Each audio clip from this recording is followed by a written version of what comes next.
أعوذ بالله من الشيطان الرجيم. بسم الله الرحمن الرحيم. الحمد لله رب العالمين وبه نستعين. اللهم صل على سيدنا محمد النبي الأمي وعلى آله وصحبه وسلم. رب اشرح لي صدري ويسر لي أمري واحلل عقدة من لساني يفقه قولي ولا حول ولا قوة إلا بالله العلي العظيم. إلهي أنت مقصودي ورضاك مطلوبي، أعطني محبتك ومعرفتك. Assalamualaikum warahmatullahi wabarakatuh. Alhamdulillah wa syukrulillah wassalatu wassalamu ala rasulillah, amma ba'du. Pertama sekali kita bersyukur kehadrat Allah Subhanahu wa ta'ala yang telah mengurniakan kepada kita bermacam-macam nikmatnya, sama ada yang zahir maupun yang batin. Mudah-mudahan segala nikmat-nikmat itu sentiasa dikurniakan kepada kita dan dijadikan kita orang-orang yang mensyukuri nikmat. Mudah-mudahan dengan berkat syukur Allah Subhanahu wa ta'ala bukan saja mengekalkan nikmat yang sedia ada itu, tetapi ditambah lagi dengan nikmat-nikmat yang lain. Kuliah Masjid Abidin pada malam ini ingin meneruskan huraian kalam hikmat Syekh Ahmad Ibn Atta'illah Al-Iskandari radhiyallahu anhu. Huraian yang yang akan disambung, kalam hikmat yang akan disambung huraiannya pada malam ini ialah kalam hikmat yang ke-210. Baik, kalam hikmat yang ke-210 ni Syekh Ibn Atta' pertama sekali nak menjelaskan bahawa seseorang itu ada kemungkinan dapat mengawal diri dia daripada pengaruh-pengaruh nafsu yang buruk. Dan ada kemungkinan Allah Ta'ala membuang sifat-sifat ghaflah, lalai dan lupa hatinya itu. Dan dia bukanlah perkara yang pelik, bukan perkara yang mustahil. Sebab Syekh Ibn Atta' cuba nak membetulkan tanggapan setengah orang yang mengatakan bahawa manusia ni ada nafsu. Jadi bila nafsu tu tahu sajalah memang mengajak, menyuruh kepada keburukan dan kejahatan. Jadi atas pandangan itulah yang menjadikan setengah kita ni merasa macam putus asa. Kita nak buat baik ke apa ke, memang akan dihalang oleh nafsu kita. Nafsu yang buruk, nafsu yang jahat ni. Jadi seolah-olah ini sampai satu tahap membawa dia kepada satu sikap, tak boleh nak buat benda dah kita ni. Selagi ada nafsu, gitulah. Ia akan bawa jadi gitu. Demikian juga penyakit ghaflah, lupa hati kita ni. Sehingga dalam keadaan kita lupa itulah kita terbabah, terlanggar perintah Allah, dan bermacam-macam lagi lah. Kita terbabit dengan kesilapan dan kesalahan kerana ghaflah dan lupa hati kita ni. Jadi tanggapan setengah orang dia kata, dah bila manusia ni memang gitu panggil dia pelupa. Dah ingat, payah nak ingat, manusia ni memang lupa panggil dia dah. Jadi sampai satu tahap mungkin setengah orang tu dia rasa macam putus asa dah. Dah nak buat benda dah kita ni, memang perangai kita gini dah.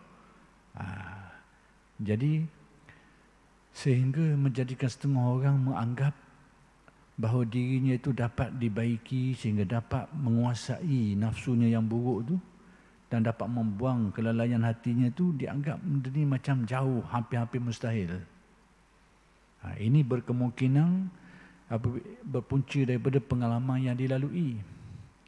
Pengalaman yang dilalui oleh seseorang tu, iaitu mungkin dia ditakdirkan oleh Allah memiliki nafsu ammarah yang kuat, yang mendorong kepada kejahatan tu, dan dia rasa dirinya itu begitu kuat dipengaruhi oleh sifat yang buruk ni, sehingga dia banyak kali cuba nak lawang dan mungkin tidak berjaya.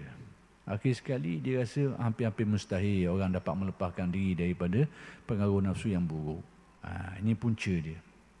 Demikian juga dari segi kelalaian tadi tu. Dia lupa kepada Allah, lalai hatinya, maka terbuatlah perbuatan yang buruk, yang dilarang, dan macam-macam lagi lah perkara tu. Dan dia rasa seolahnya hatinya tu tak boleh nak buat apa dah, gitu dah. Memang hati dia memang lalai, lupa, tak boleh nak ingat, cuba nak kembali nak ingat, tak jadi. Jadi mungkin pengalaman seseorang menghadapi situasi macam itulah yang menjadikan dia rasa, hampir-hampir mustahil kita ni nak lepas daripada semua-semua ni. Maka Syekh Ibn Atta nak betul balik. Kerana sikap itu akan membawa kita jadi putus asa. Jadi Syekh Ibn Atta nak betul balik fikiran kita, maka dinyatakan di sini dalam kalam hikmah dia tu, man istaghraba an yunqizahu Allahu min syahwatihi wa an yukhrijahu min wujudi ghaflatihi faqad ista'jazal qudratal ilahiyah. Siapa yang merasa pelik, merasa janggal, rasa payah, tak mungkin berlaku apa benda, iaitu Allah Ta'ala menyelamatkan seseorang daripada pengaruh hawa nafsunya yang buruk tu, dan juga mengeluarkan dia, melepaskan dia daripada kelalaian hatinya itu. Jadi sesiapa yang rasa pelik benda ni berlaku atas diri dia, bererti dia tanpa dia sedar, dia telah meremehkan kekuasaan Allah Subhanahu Wa Ta'ala. Seolahnya macam tu kata Syekh Ibn Atta. Nak kabarnya perkara tadi tu boleh berlaku. Boleh berlaku. Cuma kena belajar caralah. Kena cari pedoman. Yang menjadikan orang bersikap demikian tadi tu mungkin kerana dia tak dapat pedoman. Dia tak pergi mengaji, tak belajar. Atau tempat dia belajar tu tak ajar benda-benda gitu. Itu yang menjadikan laluan-laluan dia tu laluan sukar belaka, susah. Sama juga tanggapan setengah orang hari ni, zaman learning ni tak boleh nak amal dah tasawuf. Kehidupan kita hari ni tak sesuai dah, tak boleh nak praktis dah tasawuf. Kalau nak praktis tasawuf ni, kalau kita betul-betul nak praktis, dia kata kita kena lari jauh daripada tempat orang, lari tak ada orang tu. Biar depan belakang kita pokok ke binatang je ada. Baru boleh laksanakan tasawuf ni. Gitu pula dah. Ini juga berpunca daripada kekeliruan dalam memahami intipati tasawuf tu. Keliru dalam faham benda macam tu. Maka jadilah fikiran macam tadi tu. Ini kekeliruan ini cuba dibetulkan oleh Syekh Ibn Atta. Maka dalam perkara ini tanggapan tadi tu, maka kita lihat sudah diterangkan, saya sudah jelaskan sebahagian daripada maksud kalam hikmat ini, dan kita tengok sambungannya itu. Baik, maka kerananya sambungan daripada ulasan yang lalu, kepercayaan terhadap takdir, kekuasaan Allah yang sedemikian itu, jangan ada seseorang putus harapan. Jadi kalau dia percaya kepada takdir Allah, kepada kekuasaan Allah yang boleh buat apa saja terhadap makhluknya itu, jadi kalau dia percaya kekuasaan Allah itu tu, maka janganlah seseorang itu bersikap putus asa. Bila dia cuba berapa kali nak melepaskan diri daripada dorongan nafsu yang buruk ni, tak berjaya semua. Ada hasrat nak jadi baik, nak baiki diri, tapi tak berhasil.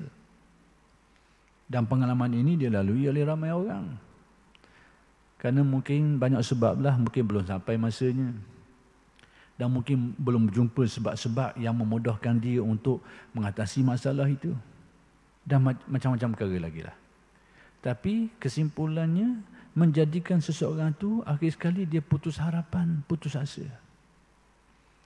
Dia bila putus asa, dia kata tak boleh. Dia rasa macam mustahil dah dia ni jadi baik. Hampir-hampir mustahil. Kalau kata mustahil tu tak lah, hampir-hampir. Hampir-hampir makhluk kalau bahasa mudah kau tak nampak jalan dah. Gelak gambar panggil, gelak gambar. Tak nampak dah. Ini semua bila timbul persepsi-persepsi macam ni, dia rasa dia usaha nak jadi baik, tapi mungkin pengalaman dia yang panjang tadi tu tak berjaya sekali habuk tu, ataupun naik turun ni banyak tak berjaya daripada berjaya ni, menjadikan akhir sekali dia putus harapan. Tak ada harapan dah aku ni, gini dah. Berpela mandi biar basuh terus akhir kali dia ambil buah tu. Bila terjun kau biar menyelang lalu dalam senang. Dah nak timbul dah. Dia mari mikir gitu. Akan jadi macam ni. Seperti yang saya ceritakan kisahnya, orang yang pernah saya temui satu ketika dulu di satu penjara di Malaysia ni, maka persepsinya macam tu. Banyak kali dia keluar masuk. Tapi dia ada hasrat nak jadi baik. Ada kemahuan nak jadi baik. Tapi oleh kerana pengalaman hidup dia tu. Pertama sekali pengalaman hidup, yang kedua gambaran yang diberikan oleh orang tu salah. Ni dua perkara ni lah yang menjadikan dia mengambil keputusan, aku padang gini dah. Padang gini elok je. Ada kata maksudnya biar aku hidup gini lah. Maksudnya bergelumang dalam dosa dan noda lah. Maksudnya dia akhir sekali buat keputusan, biar tenggelam dalam perbuatan salah lah. Dia ambil keputusan apa begitu. Tapi Alhamdulillah, bila kita ada pertemuan dengan dia tu, dan kita cuba menjelaskan tanpa kita sedar, dia semacam mendapat pemikiran baru. Dalam keadaan dia sudah pun berputus asa. Jadi bila kita jumpa dia tu, dia kata macam tu lah. Puncanya kerana pengalaman dia tadi tu lah. Masuk keluar. Dia baru keluar penjara, nak pergi masjid, orang pandang uduh ke dia. Kerana persepsi orang ramai terhadap dia tu buruk. Tapi dia nak salah kat orang jugalah. Kita pun gitu. Kita tengok kawan ni pernah buat pelik-pelik ni, mari kita pun akan jadi syok bukan-bukan. Jadi dia nak kata siapa dia benda ni. Orang ramai pun dia nak salah. Orang yang terbabit pun dia nak kata apa juga. Kadang-kadang orang-orang macam ni dia ada usaha nak betul, nak baiki diri. Tapi persepsi orang jadi bukan-bukan. Jadi dia cerita pernah dia pergi ke satu masjid. Dia nak baiki tapi macam dipandang buruk lah. Dikata nista yang buruk lah oleh jemaah situ tu. Jadi bila dia tak tahan menerima kata nista ni, akhir sekali pergi curi rumah orang tu pula. rumah orang kata ke dia tu. Masuk pula penjara. Jadi berulang-alik cerita gitu je. Dia ada hasrat nak baiki. Pengalaman hidup dia tu. Kemudian persepsi salah. Persepsi salah macam mana? Kerana gambaran yang orang beri tu salah ke dia. Mu ni jahat, tak ada harapan dah. Orang mari ceramah ke dia tu. Mari beri mengulas ke dia tu. Mu ni jahat, tak ada harapan dah mu ni. Mu hak kerja mu buat ni berat dah lalu. Dah nak kambuh dah. Sekali boleh tahan, acak kali mu buat. Akhir kali pada dia tak ada harapan dah aku ni. Sudahlah dia telah melakukan perbuatan-perbuatan yang berat pada syarak. Saya tak mahu sebutlah berat-berat tu. Maksudnya kesalahan yang berat-berat. Dan bukan sekali. Jadi bila ditambah lagi dengan penerangan yang salah tu, mu ni teruk, jahat dah lalu, buat kerja berat-berat, dosa ni memang paling berat, banyak kali, memang tak ada, gelak gambar lah. Dia pun termakan dengan kefahaman salah tu. Akhir sekali, bila aku gini, aku nyelang, biar basah terus. Tapi tasawuf memberi alternatif lain. Berapa ramai di kalangan awliya yang asalnya orang yang hidup dalam kehidupan yang gelap? Berapa ramai? Hidup dengan kehidupan yang gelap. Tapi pendekatan Tok Fekoh dengan pendekatan di tasawuf ni lain sikit. Tok Fekoh ni redah situla je. Itu dia banyak kali memutus asakan orang. Tanpa sedar dia memutus asakan orang. Pendekatan ahli tasawuf lain sikit. Dia lekak jauh sikit. Tapi kedua-duanya itu adalah pendekatan yang insya-Allah mendatangkan kebaikan. Insya-Allah. Innamal a'malu binniyat. Setiap amalan itu menurut niat pada masing-masing. Fiqh ni yuku situla. Tapi ahli tasawuf ni dia lekak jauh. Masing-masing punya pendekatan. Serahlah. Merasa nak buat cara kerah, lah. Tapi kalau orang marah mula kamu, jangan marahlah orang. Kadang-kadang kita ni ada juga perangai. Tanya kat orang, kita betul kat orang depan orang ramai. Tapi kalau orang betul kita cara depan orang ramai, kita marah pula. Perangai orang kita lah ni. Tanya kita betul kat orang, depan-depan orang. Kita tak tahu hati perut dia punya. Masalahnya pula, kalau orang buat gitu kita pun meletih juga. Banyak kita tengok hal macam ni. Tanya betul ke orang, konon-konon amal ma'ruf lah. Baguslah amal ma'ruf. Tapi mengaibkan orang tak bersedar. Tapi kena gelegan orang betul ke dia, dah nak terima balik. Dah nak terima. Ini masalah berlaku. Jadi tasawuf ni dia mengajar kita adab. Adab. Dan itu bukan direka-reka, ditunjuk oleh Nabi Muhammad sallallahu alaihi wasallam. Jadi adab-adab ni perlu kita jaga. Supaya lebih tertib, lebih tertib sikit, lebih teratur sikit. Cuba perhatikan bagaimana kisah. Kita melencong sikit, tak apalah. Nak cerita banyak sikit malam ni. Kisah yang berlaku zaman Nabi, tengok macam mana Nabi betul. Dan tengok macam mana sikap sahabat. Dua-dua ni kita boleh berdomang lalu. Ada orang Arab Badui ni, mari Masjid Nabawi, nya kecing tak setara dalam masjid. Nya kecing. Jadi sahabat ni, bila melihat orang Arab Badui ni, melihat perbuatan mungkar, kecing dalam masjid lagi, mungkarlah perbuatan tu. Lalu dikejarnya, nak diambil tindakannya. Tapi Nabi larang. Tengok. Apakah berarti Nabi setuju dengan perbuatan tu? Kalau otak kita tak betul, kita akan kata gitu lah. Oh, warna tu alim gini, dia setuju perbuatan jahat. Alah, hati kita ni, perut kita busuk dah lalu. Hati perut kita ni uduh dah lalu. Derah sangat. Tengok ke gitu. Cuba lihat, perhatikan. Bila Nabi larang sahabat yang kejar orang yang kecil dalam masjid tu, apakah berarti Nabi redha dengan perbuatan jahat dia tu? Tidak. Berarti ada tujuan dia. Kena tengoklah jauh sikit. Jangan tengok depan mata saja. Hak depan mata terus meletakkan penilaian. Kena tengok dulu. Buat penilaian dulu. Jadi, bila jadi macam tu, apa yang Nabi buat? Nabi suruh sahabat berhenti. Jangan kejar dia. Baik, apa tujuan semua ni? Pertama sekali, kita jangan beranggapan perbuatan Nabi itu sebagai meredai, merela perbuatan buruk dia tu. Nabi ada siasat tersendiri. Kenapa? Pertama sekali, Nabi nak ajar kita perkara-perkara lain, hikmah di sebalik semua tu. Pertama sekali, Nabi nak ajar macam mana cara bila dia dah kecing macam tu. Pertama sekali Nabi nak ajar kita supaya mengelakkan mudarat yang lebih besar. Mudarat lebih besar. Mudarat ke mana? Dia tengah kecing situ. Bila mau kejar dia lari. Dia lari tu cocah habis pak lain. Asalnya stopok je. Akhir sekali habis kena kawasan tu. Tidakkah itu mudarat lebih besar? Ni kena tengok kau tu. Kena tanya dulu. Nilai dulu. Jadi Nabi nak ajar supaya elok mudarat lebih besar. Tapi kita kalau akal pendek, Nabi setuju dengan darurat, dengan perkara mudarat, benda salah ni. Ni akal pendek ni, akal pendek. Nabi nak elok mudarat yang lebih besar. Sebab kalau mau kejar dia lagi. Hak setapang jadi 5 tapang. Satu. Yang kedua, dia mungkin boleh bawa penyakit, panggil bila tengah kecitang orang setak ni, dia boleh bawa mudarat kepada orang tu juga tu, pada dia tu. Orang hak tengah kecing tadi tu, bila setak ni mungkin seduh orang-orang dia guna tahulah, mungkinlah ada mudarat pada dia juga. Yang ketiga, kena tengok ni orang macam mana.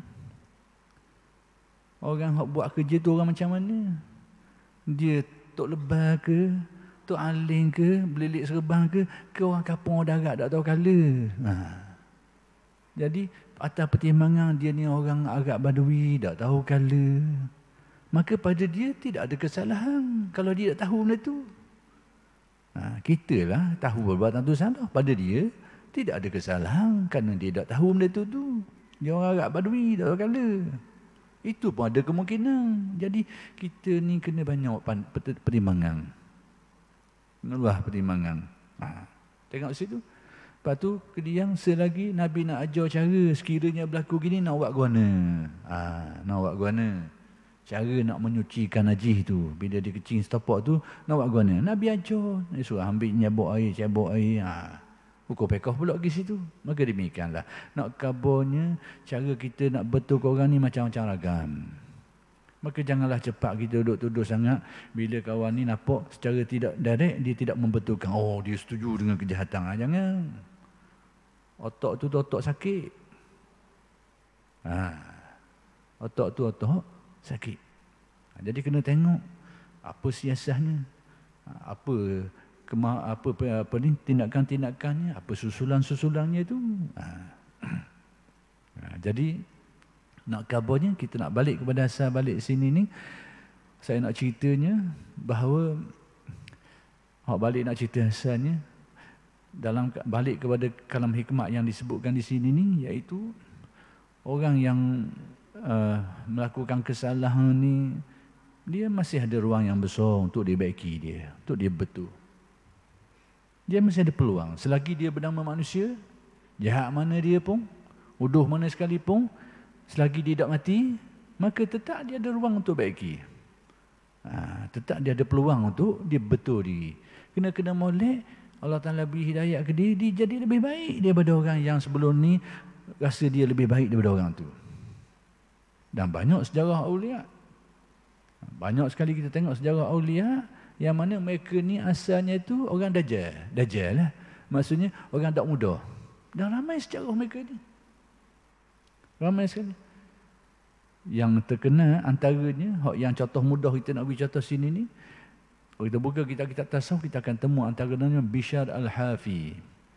Bishr, orang yang berkaki ayam. Dia jalan tak pakai selipar. Baca sejarah dia, iaitu kaki mabuk, kaki tina. Kaki mabuk, kaki tina. Bukan rengang-rengang tu. Bukan kerja rengang tu.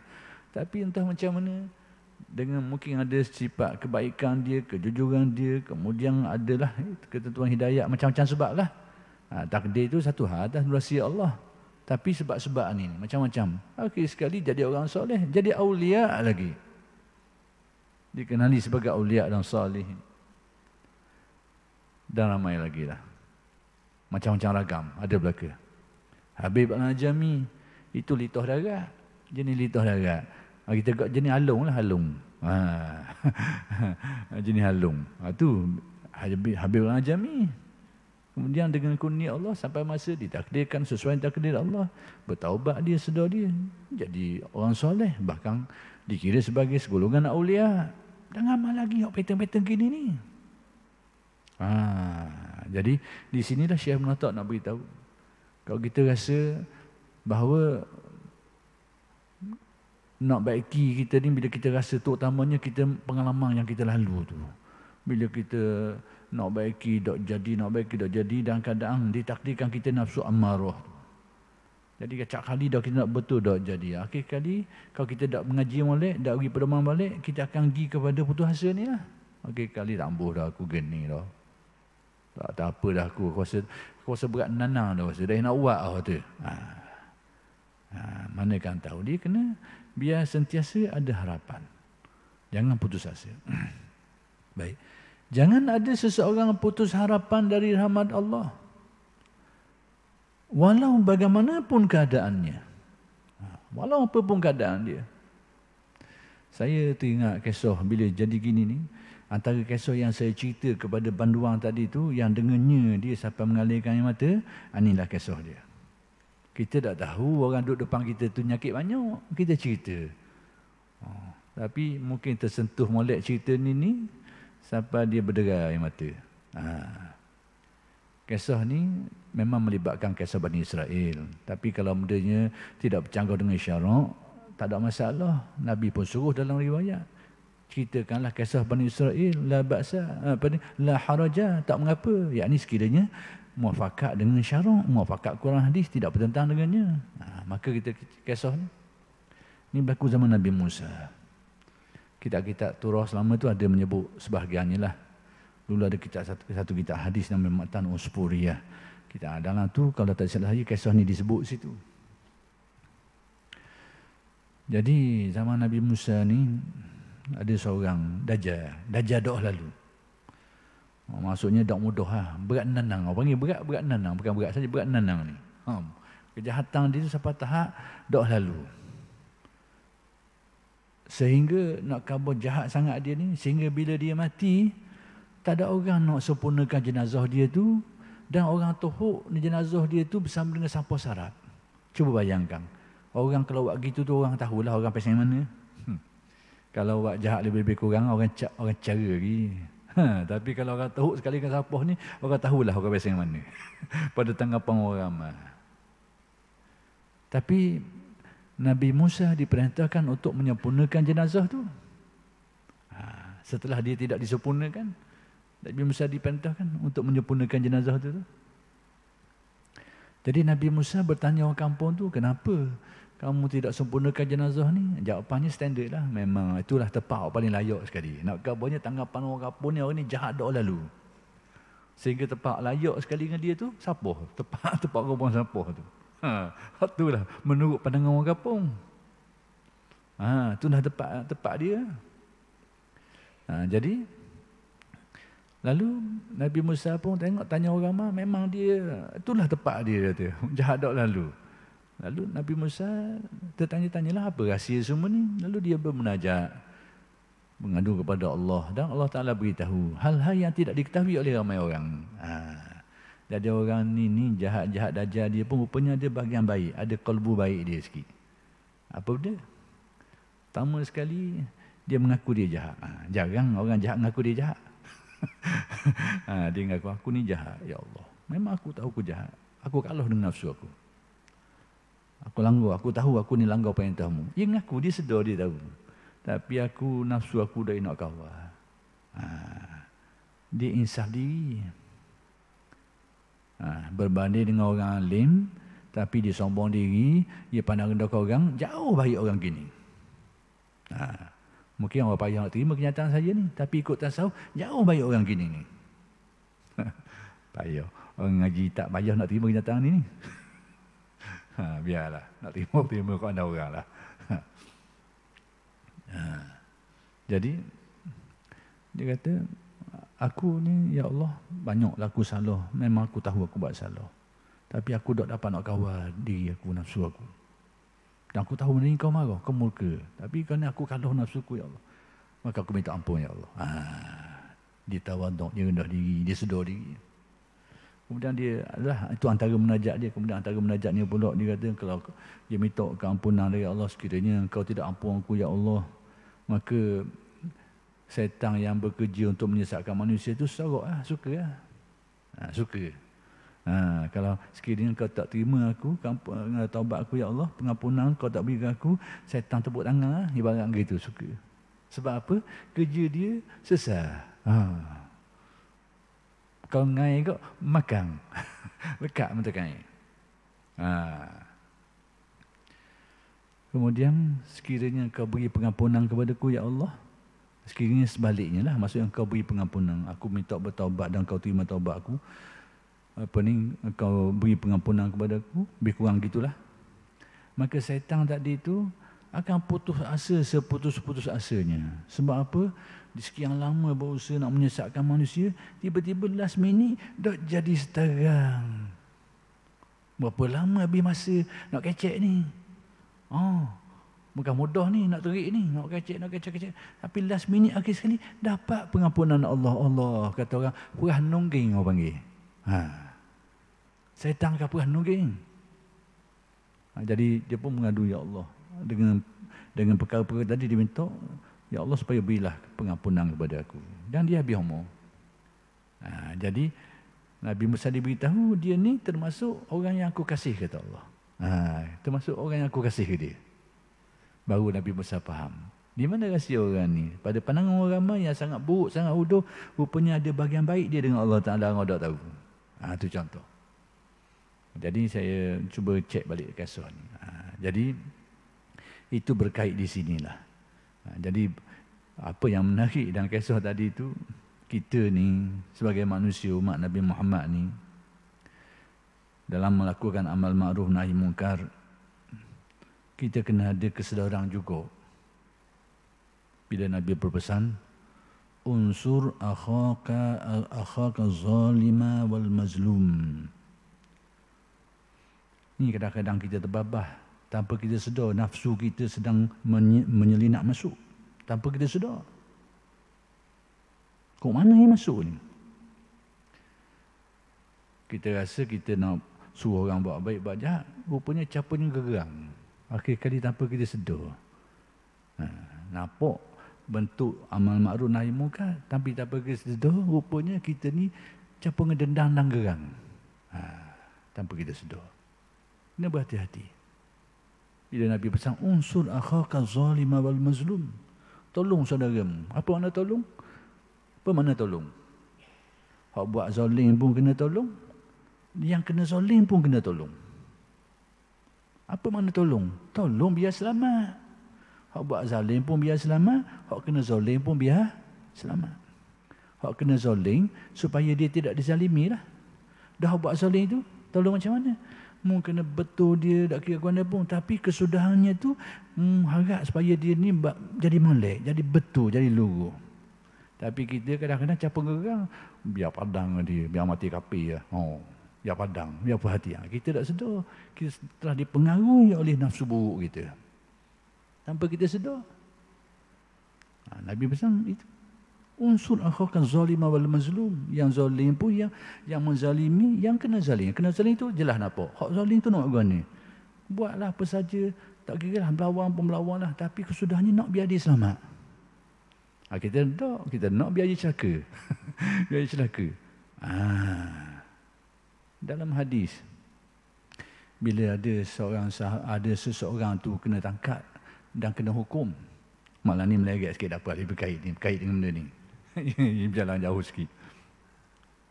Dalam hadis ni ada orang seseorang yang buat salah.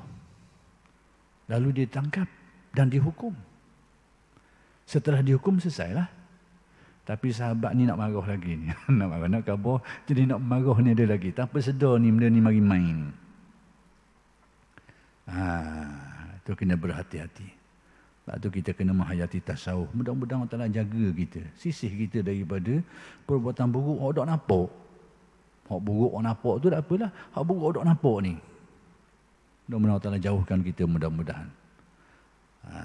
Jadi bila orang ni buat salah, kena hukum. Sahabat ni nak marah lagi ni. Dia nak marah, dia kejar. Dah lah kawan ni kena takak, kena hukum. Dia kejar lagi. Kejar-kejar dok dang. Bila dok dang, dia cabut selipar, plekong lagi. Biar kena kau mana pun. Bila plekong pun dok jadi kau. Dia buat mana? Akhir sekali dah kejar pun dok kena, plekong pun dok kena, akhir kali main dengan mulut lah. Dia mendoakan kecelakaan untuk orang tu. Apa sikap Nabi? Apa sikap Nabi? Nabi kata, la tu'inu alaihi syaitan. Mu jangan tolong setan kat atas orang ini. Perbuatanmu tu macam mu tolong setan. Bila mu mencelakakan orang tu, berarti macam mu tolong setan. Sepatutnya mu doalah dia supaya dapat hidayah. Supaya dapat taufik. Supaya dia betul dari kesalahannya tu. Supaya bertaubat. Supaya dia baiki diri. Tapi tindakanmu itu tanpa mu sedar, berarti mu telah tolong kerja setan. Mencelakakan manusia. Na'udzubillahi min zalik.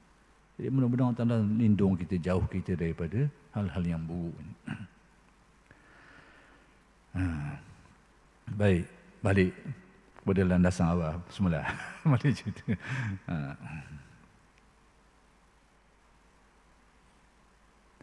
Jangan ada seseorang putus harapan dari rahmat Allah.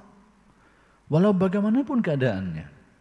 Sekalipun dia berat nanang ke, tumah ambing ke, biar dia ada keyakinan bahawa ruang untuk dia, selagi dia masih hidup, ruang untuk dia kembali, dia buat kebaikan, dia betul diri, masih ada. Bagi orang yang ada keinginan. Sekalipun dia sudah bertahun-tahun yang lama terlibat dengan kejahatan. Dan kejahatan yang dia terlibat tu berat-berat dah lalu. Tak kira lah. Sudahlah lama terlibat dengan kejahatan ni. Berat lagi pula tu. Walaupun begitu keadaannya, jangan sampai dia putus asa daripada rahmat Allah. Maksudnya, bila dia rasa, Allah aku ni lama dah lalu buat jahat, banyak dah lalu aku rasa dah padang dah. Kalau aku taubat, aku rasa macam dah padang taubat aku lah. Akalannya mari tu. Sebab tak syarat taubat tu tak berat sangat. Berat jugalah, tapi tak banyak sangat. Dia mikir kat akal dia, gini taubat. Meninggalkan perbuatan tu, Lepas tu menyesal termasuknya, ada khilaf di situ, kemudian berazam untuk tidak kembali lagi, gitu je. Lepas tu menyelesaikan urusan yang berkait dengan orang dan sebagainya. Oh gitu cara taubat. Aku ni 30 tahun ni buat jahat ni. Waktu pegang ringan-ringan, aku rasa tak padang. Kalang yang mari gitu. Padahal bila taubat ni cukup syarat, besar mana sekalipun sesal belaka. Sesal belaka. Itu dia. Kemudian mari pula orang mikir gini. Aku rasa aku tak jamin aku boleh betul hari ni, aku sedar sikit. Esok aku rasa berat nanau pula aku ni. Ada juga mari jakit tu. Ni mainan-mainan syaitan belaka ni. Pak Itang belaka mainan ni. Jadi tasawuf ajar kita berdomang. Sekalipun menjangka esok mungkin membuat lagi, tapi hari ni mun sedar. Hak mun sedar tu pakai dulu. Hak sedar tu. Betul dulu istighfar taubat tu. Esok mu jangan fikir itu cerita lain. Dah jadi ke taubat gini? Hari ni taubat, esok buat pula. Jadi. Kadang-kadang ada setengah orang kita, tak jadi taubat mu tu. Hari ni aku mari taubat, esok aku tahu mu buat pula. Itu adalah pemikiran yang salah. Otak tak betul gitu tu. Kalau dia buat hari tu, dia sedar sungguh, dia taubat, cukup syarat, selesai untuk waktu tu. Esok dia berubah lagi. Dah, boleh jadi ke? Boleh jadi. Ada kemungkinan. Sebab apa? Kena tengok martabat nafsu manusia. Martabat nafsu manusia ni. Bila martabat nafsu manusia ni ammarah, maka itulah pattern dia. Ataupun lawamah. Dia sifat nafsunya itu menjadikan dia ni terumbang-ambing, jatuh bangun. Ada tak dia sedar? Masa sedar tu dipakai kesempatan itu untuk istighfar dan taubat. Akan datang kemungkinan berlaku, ada kemungkinan. Tapi itu cerita lain. Yang penting masa itu tu cukup syaratnya tu. Dan memang ini tabi'i kepada orang nafsu, maka nafsunya ammarah lawamah. Jadi janganlah kita duduk kata ke orang, mu ni aku tengok baru ni taubat dan minggu lepas hari ni buat pula. Tak betul tak? Jangan kata macam tu. Salah kenyataan kita. Kita tak tahu wakil kenyataan martabat nafsu, keadaan dia macam mana. Pada waktu taubat tu kita boleh tahu dia sedar sungguh ke tak. Kata boleh, nyamuk mu ni. Jangan kata macam tu. Kita tak tahu hati perut dia. Nyamuk pun boleh jadi, sungguh pun boleh jadi. Dah buat pula itu kena faham. Itu tabi'i nafsu dia tu. Tapi pada waktu dia salah tu, dia istighfar, dia taubat, sudah diterima. Cuma Ghazali je khilaf menyatakan apakah secara sempurna diterima atau harapan tinggi dia sempurna. Itu khilaf ulama. Tak apalah tu. Tapi nak kabarnya cukup memenuhi kehendaknya. Jadi di sinilah saya nak kabarnya. Kadang-kadang yang mai khawatir gitu ni. Aku rasa aku tak jamin boleh betul ni. Aku rasa tak sedap. Tapi hari ni aku sedar, aku tahu salah silap. Aku rasa memang aku nak betul dah gini-gini. Tapi aku rasa lepas-lepas, tak dalam seminggu aku. Yang mari buah tu. Itu adalah was-was setan. Jangan dipakai. Yang sekarang, yang masa tu pakai yang itu dulu. Yang akan datang tu hal lain. Kita tak tahu. Itu dalam takdir Allah, dalam ilmu Allah. Tapi hak masih ada ni, istighfar dulu, insafi dulu, taubat dulu. Kita jamin tak jamin akan datang tu cerita lain. Dan memang tabi'i nafsu manusia macam tu. Baik, kemudian katanya lagi, tetapi jangan mempermainkan atau meremehkan kekuasaan Allah itu. Jangan kita pandang remeh kekuasaan. Maksudnya semua tadi itu termasuk dalam kekuasaan Allah. Menjadikan seseorang jahat jadi baik termasuk dalam kekuasaan Allah. Menjadikan seseorang itu dikuasai oleh nafsu yang buruk, tiba-tiba dapat mengatasi semua itu dalam kekuasaan Allah. Sebab tu kita ni kena tengok dua mata. Bila kita tengok orang buat silap, tengok dua mata. Jangan tengok semata. Tengok semata cari nyakit.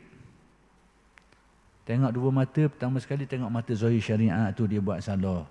Bahawa dia itu kesalahan yang perlu diperbetulkan. Tapi kena tengok dengan batin, mata hakikat. Mata hakikat batin kita tu. Batin kita apa benda? Bahawa semua yang berlaku tetap dengan takdir dia. Tengok lagi ke mana-mana. Tetap dengan takdir dia. Dan Orang tu kita tahu dia tak akan dapat baiki dia kalau tidak dapat hidayat Allah, pandangan batin kita tu. Inilah yang menjadikan kita ni dalam amal ma'ruf nahi mungkar beradab. Kita tahu orang buat salah kita betul, tapi kita pun takut juga berlaku tadi kita. Tapi kalau tak ada batin, pandangan batin ni, kita akan nampak uduh orang semua. Kita akan nampak kita molek semua. Ni penyakit. Tanpa kita sedar, penyakit ni menghinggapi kita. Agak mula nampak orang, diri tak nampak dah salah. Padahal tabeng, tungking kena molek. Tak nampak. Sebab apa? Kerana pandangan zahir syariat saja. Nampak orang, ialah salah. Padahal kita tak sedar. Tak sedar. Al-mu'min mir'atul mu'min. Orang mu'min ni cermin orang mu'min yang lain. Sebab tu kalau kita tengok orang, duk nampak orang salah semua, sebenarnya muka dia tu salah. Al-mu'min mir'atul mu'min. Tapi kalau tengok orang salah, kemudian nampak betul salah, itu normal lah. Tapi tengok orang salah semua, hak tu pattern lain. Pattern kalau dia tengok gitu, sebenarnya dia tengok cermin. Hak nampak tu apa dia? Muka dia yang nampak tu. Percayalah. Orang tengok orang serba salah, sebenarnya dia tengok tu muka dia sendiri. Al-mu'min mir'atul mu'min. Salah satu makna dia lah. Macam orang pakai cermin gelap agak lah. Kalau kita mata biasa, cermin biasa, siang cerah lah, malam gelap lah. Tapi kalau mata kita cermin gelap, siang pun gelap, malam lebih-lebih lagi. Yang akan jadi gitu. Akan jadi gitu. Jadi, balik kita kepada asal. Malam ni kita banyak melencong ke lain sikit. Apalah. Balik kepada asal. Jadi firman Allah Ta'ala berkaitan dengan ini. Qul ya ibadiyalladzina asrafu ala anfusihim la taqnatu min rahmatillah. Innallaha yaghfiru dzunuba jami'a. Innahu huwal ghafurur rahim. Surah Az-Zumar ayat 53. Artinya, katakanlah, yakni wahai Muhammad, hai hamba-Ku yang telah keterlampauan, yakni yang melampaui batasan, menjerumuskan diri, yakni berbuat dosa, jangan kamu putus harapan dari rahmat Allah. Yang terjatuh melakukan kesilapan dan sebagainya, jangan putus asa. Maksudnya, kalau kita ada usaha nak baiki, kadang-kadang tak berjaya, tak berhasil, usaha lagi. Betul dah sikit, jatuh semula. Ataupun baru nak baiki, terhalang itu dan ini. Jangan putus asa. Cari jalan, tetap cari jalan. Sebab yang dikiranya adalah sejauh mana jujur hati kita itu dengan Allah. Itu kiraannya. Itu perkiraannya. Sejauh mana hati jujur dengan Allah. Nak baiki, nak betul. Bukan masalah jaya tak berjaya. Itu hal lain. Tapi sejauh mana hati kita itu jujur untuk membetulkan diri kita ni. Jangan kamu putus harapan dari rahmat Allah. Sesungguhnya Allah sanggup mengampunkan semua dosa. Semua dosa termasuk dalam pengampunan Allah. Baik, kalau kita perhatikan dalam Al-Quran, nama-nama Allah yang berkait dengan pengampunan ini, Al-Asma'ul Husna. Ini termasuk akidah kita, keyakinan kita. Yang berkait dengan pengampunan ini antara namanya Al-Ghafur dan Al-Ghaffar. Dua-dua berkait dengan pengampunan. Ada lagi nama-nama Al-Afu dan sebagainya lah yang berkait dengan pengampunan ini. Tapi nak kabarnya, tapi kena masuk si kena. Nanti ulahnya panjang sikit. Nanti yang itu tu nanti insya-Allah saya akan mengulas balik kalau saya ingatlah, kalau tak lupa tentang beza antara dua tu dan kaitan dengan kita ni, dan akan saya jelaskan pada kuliah-kuliah yang akan datang. Aqulu qawli hadza wa astaghfirullahal azim li wa lakum. Assalamualaikum warahmatullahi wabarakatuh.